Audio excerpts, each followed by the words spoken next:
Well, it looks like we're gonna get a part 10 because I just noticed the OBS said that I ran out of disk space. So I removed a little bit of my previous content and hopefully that makes room here. But yeah, let's keep going because I'm not exactly sure where we oh actually, yeah, I'm not exactly sure where we left off at all. So there may be a little bit of a chunk missing some dialogue, but it is what it is. Let's just keep going. Was one of Halcyon's sharpest minds. I can't imagine why you'd do something so irrational. I should have dealt with you a long time ago. You were always too dangerous to leave unchecked.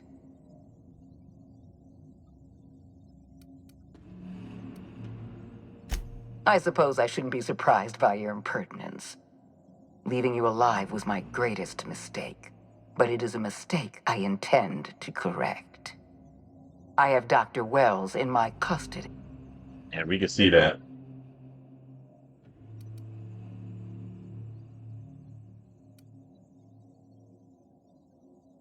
In that we are in agreement.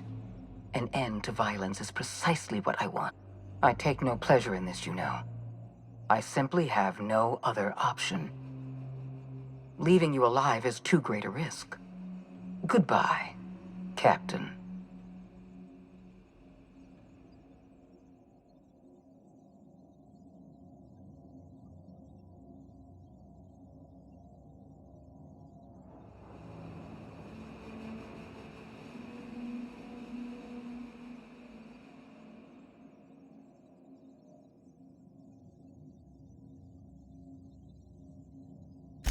Fair enough.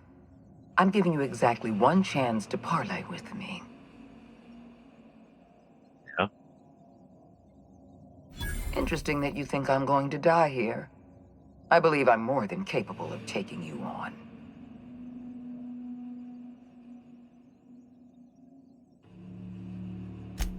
Fair point. I don't know how you've managed to defy the odds. By every reasonable estimate, you should be dead. Yet here you stand. I've devoted my entire life to protecting Halcyon. I'm not afraid to die in the line of duty.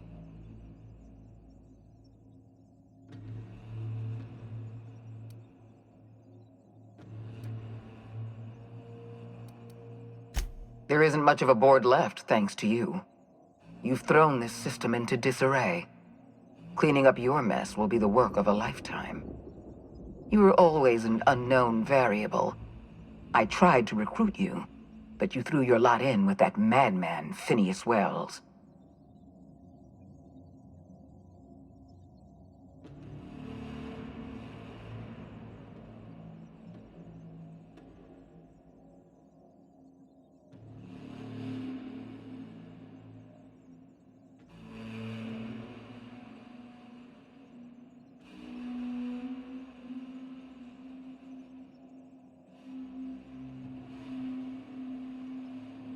I think we did that one before, but let's do with the dual option. I'm aware of Dr. Wells' plan. Revive some brilliant scientists and engineers from the Hope and work with them to save the colony. He's already revived you, after all.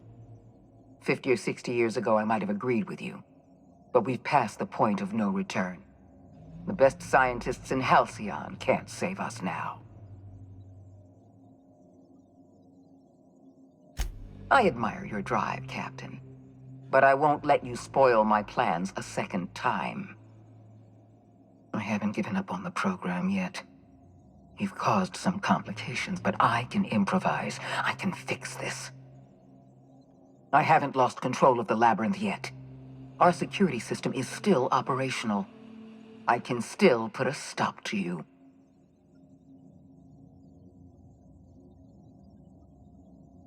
Damn, if only I had the hack. Oh my goodness. If only I put the hack on. Matter of fact, you know what? Scumming it.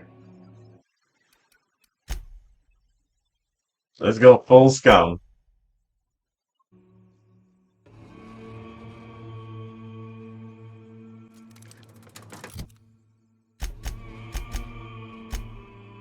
Let's see, where's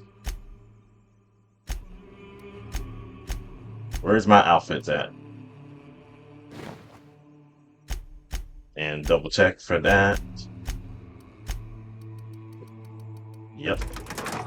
We are gonna scum it. And we're gonna boost just in case too.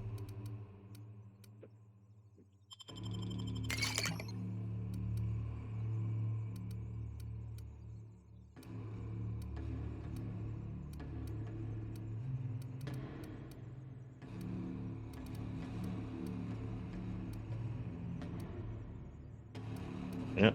Screw it.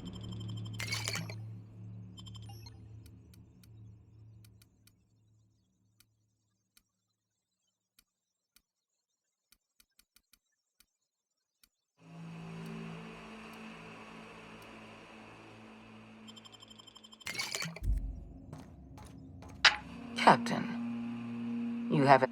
You've... Let's see what we could do this time. Typical. My... I should have... I suppose... I have...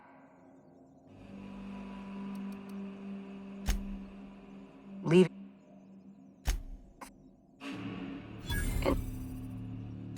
I've devoted...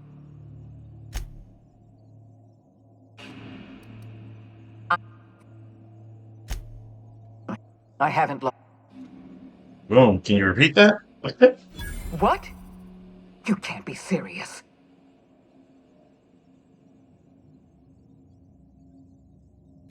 Oh, for the love of the law. All right. Fine. I can see when I've been beaten. Congratulations, Captain. Hey.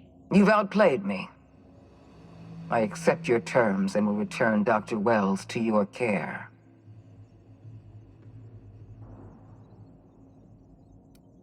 I just hope you've made the right decision. The fate of the colony is in your hands now. I bid you farewell, Captain. Still don't trust her.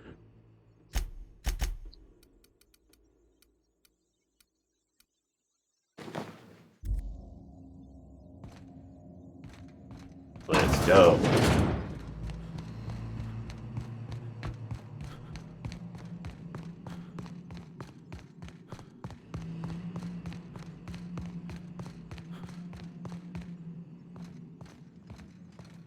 Decadence, I tell you. That being said,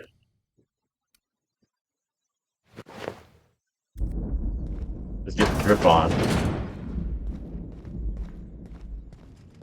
Oh snap. She straight up left.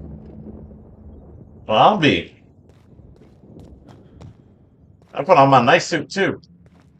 But yeah, this whole thing right here was a disaster. The very first, not time, but like, yeah, actually it was my first time. What am I saying? Okay. Let me not make myself sound more experienced than I am. But yeah, we did this boss fight over here.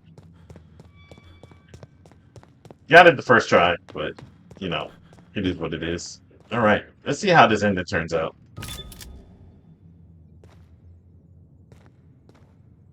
Oh, we gotta put...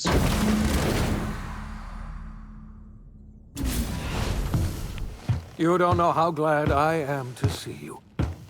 You must have said something to get under Akande's skin. She's gone, and I don't think she's coming back. And you lunatic, you broke into the board's own fortress just to rescue one doddering old man. You are absolutely out of your mind, and I can't begin to thank you enough.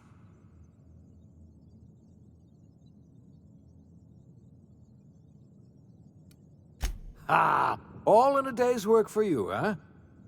You've broken the board's stranglehold on this colony, and you saved my life. But there's still so much we have yet to accomplish. You and I are going to have to work harder than ever to save Halcyon. I'm afraid the situation is far worse than any of us ever anticipated.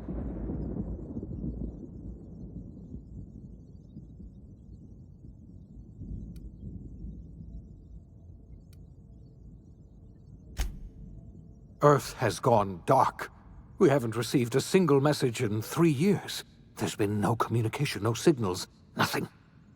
2 years ago, the Earth's Directorate's frigate disappeared on their way back to Earth. We don't know what they discovered when they arrived, or if they arrived at all. They haven't exactly been hands-on around here anyway. So there's one less rubber stamp to worry about. Earth is humanity's home planet, Miss Fenhill. The psychological effects of losing our original home will be devastating. So we've got to make do on our own. Seems to me that'll make us stronger in the end anyhow. Bro? You're quite right. We've got no choice but to make do on our own. We're in serious trouble, my friend. Do you know what this means for Halcyon? We can't rely on Earth for support anymore. We've been cut loose. We're entirely on our own. Hey man, I'm on the Earth, man. I know it sucks. Yes, we do. You've done a marvelous thing. You've succeeded where anyone else would have failed, including me. We must begin the revival process immediately, starting with the Hope's brightest minds, and then we're going to fix this damn colony, one problem at a time. We're going to need a leader, and I can't imagine a better person for the job than you. What do you say, old friend? Will you help us?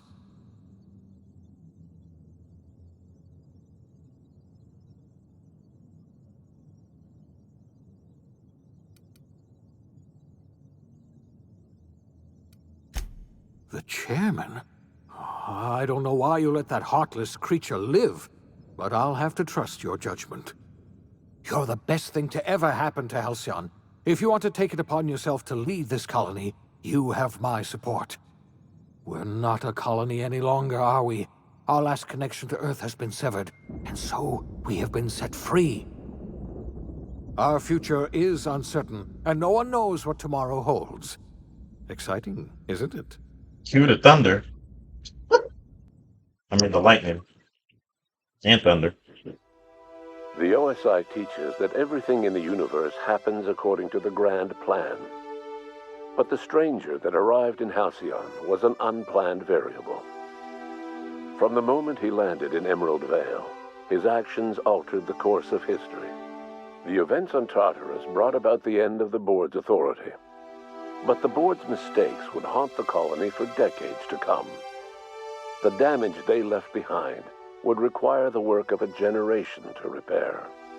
Dr. Phineas Wells began reviving a handful of the Hope's colonists.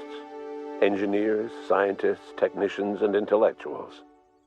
They were among the brightest minds the Earth had ever sent out into the stars. The Hope scientists and engineers woke up in a colony descending headlong into total collapse. With no way to return to Earth, they had no choice but to band together and devote themselves to the cause of saving Halcyon. The people of Halcyon were nothing if not hardy. In the absence of the board's authority, many of the colony's settlements banded together with a single purpose in mind: survival. Life was especially hard in the years to come. Some towns dissolved by attrition and starvation, but most of them found a way to carry on. In the years to come, Halcyon was forced to reckon with its newfound freedom. The board was gone, and for better or worse, the colony was responsible for its own destiny.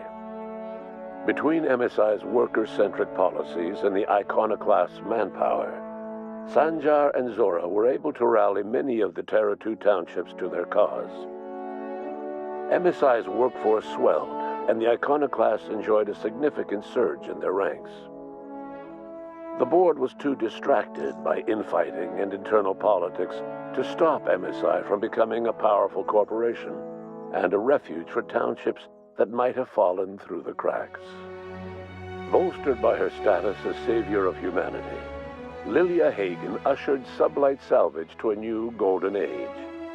Her company grew bolder and more transparent over time, muddying the line between lawful and criminal for the entire colony. The Sublight family would thrive for years to come. In the end, after years of struggling against its own obsolescence, Edgewater lost a battle of attrition to plague, marauder attacks, and desertion. Dang. Edgewater was never visited by another stranger, with the exception of a small party of marauders who raided what was left of its cantina. Under the leadership of Junlei Tennyson, the Groundbreaker held firm against corporate influence. The ship's mechanical stability gave Junlei the time to educate a promising generation of engineers schooled in her family's traditions. The future of the Groundbreaker looks promising. The rediscovery of the Hope and the abandonment of the lifetime employment program forced Byzantium to come to terms with some uncomfortable realities about the state of Halcyon. While Byzantines were reluctant to surrender the luxuries they'd grown accustomed to, the board's diminished authority gave them little choice in the matter. Nearly everyone had to learn to make do with less. Some even had to get jobs. It was a dark time indeed. Okay. Your influence shifted Ellie's perspective. She finally admitted, albeit grudgingly, that she just might need other people. Yes. Sometimes. With a steady income from the life insurance payouts, she was finally able to afford a ship of her own.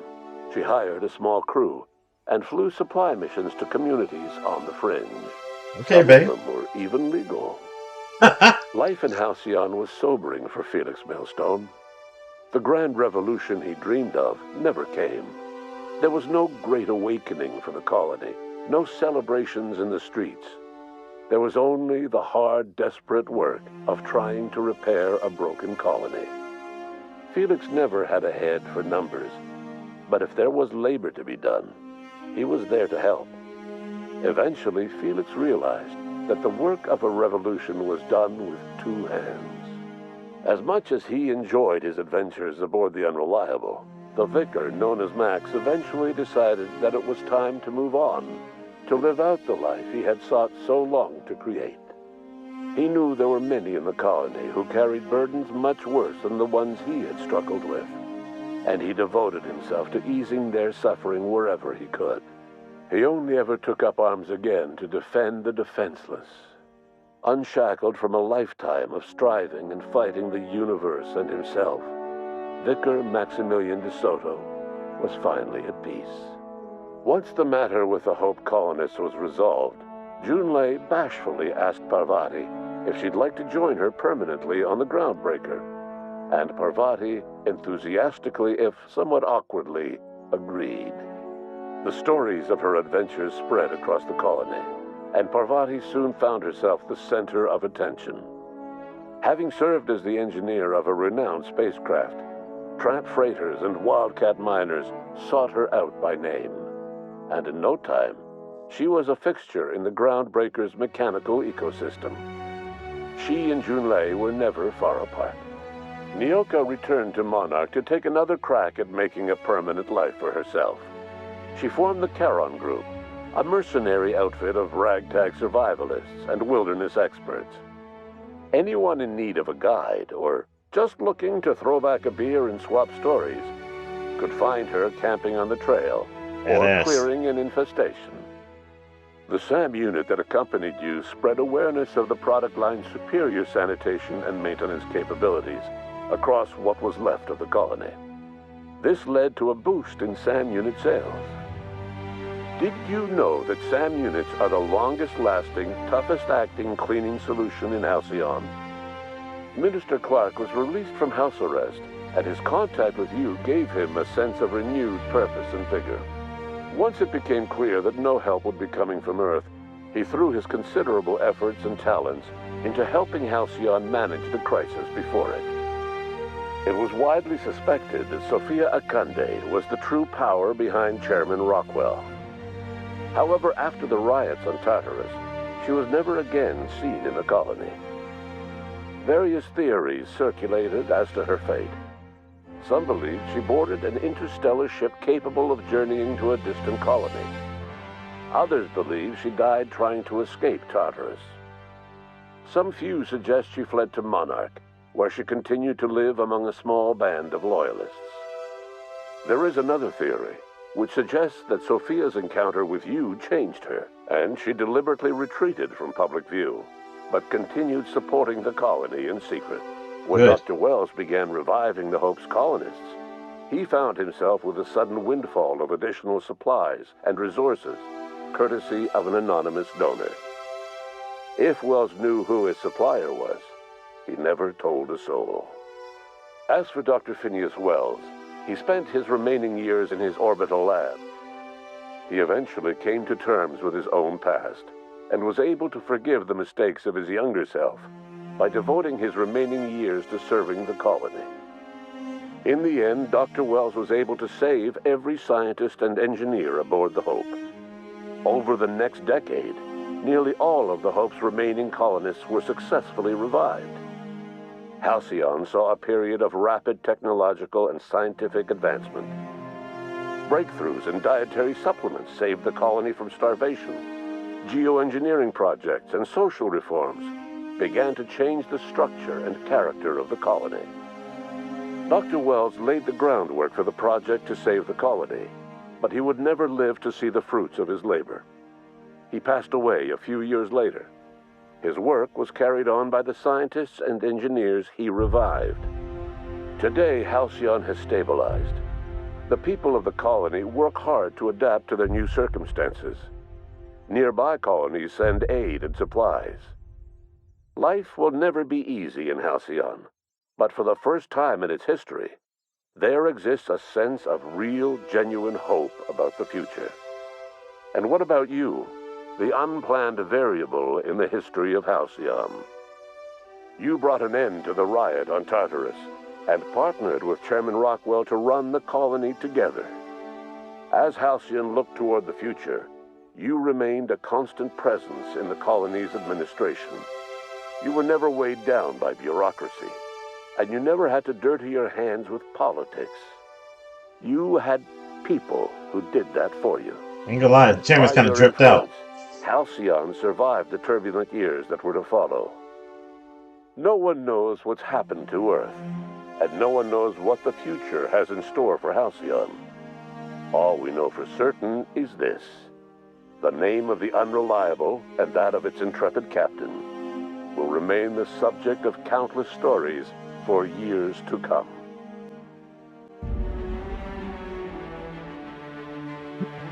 Well, there it goes. Now, the dumbest thing just happened, and I fixed my audio because I was getting it only from the left side and not from the right by twisting the aux cable. So, short and short, life is dumb. Might as well have fun with it. Alright. Well, here's the playthrough of the game. Sorry for the missed footage, or the skipping footage. But, if you're listening, I thank you once again. I'm gonna get some lunch, I'm gonna chill out and figure out what am I gonna do next after this. I still have a month left on Game Pass, or at least 4 weeks. And, really? Can't say I'm much interested in anything else that's brand new right now. So, we'll just see how it goes. Again, thank you for your time. Take care. One love. Peace.